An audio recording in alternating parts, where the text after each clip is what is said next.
Well, good morning. I want to start out by expressing my gratitude for Senator Bettencourt and Representative Cain for their joining with us here today to talk about an issue that is so important to our fellow Texans, and that is election integrity, but also so important to making sure that we protect the fabric of our democracy in the state of Texas. So thank you not just for being here, but thank you for your leadership in the session.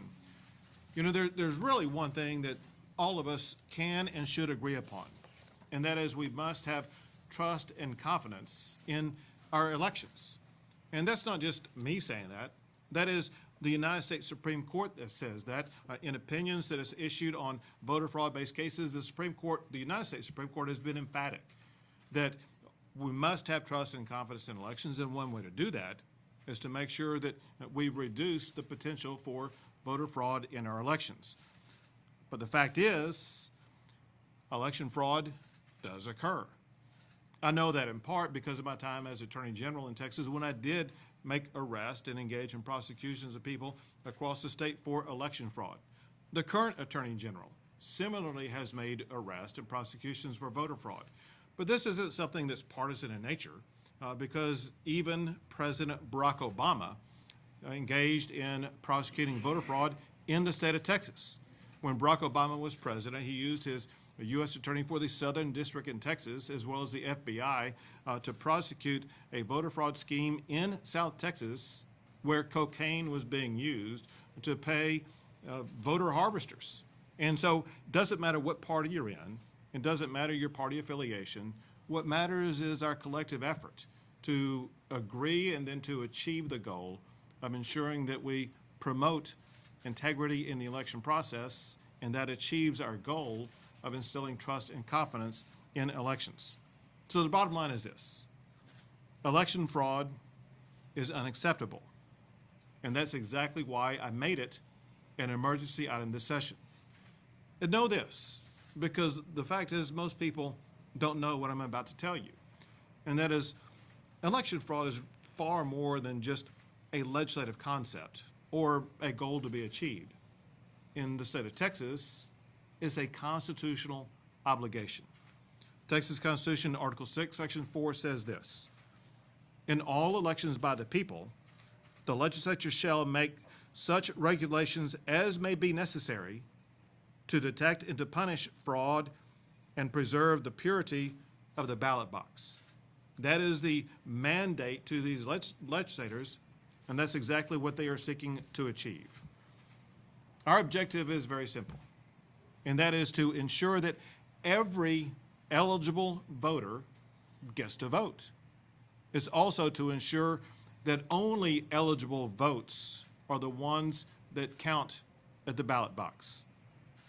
The integrity of elections in 2020 were questioned right here in Harris County with the mail-in ballot application process. The county elections clerk attempted to send unsolicited mail-in ballot applications to millions of voters, many of whom would not be eligible to vote by mail. Election officials should be working to stop potential mail ballot fraud, not facilitate it. And that's exactly why the Texas Supreme Court was right to put a stop to what Harris County was trying to do.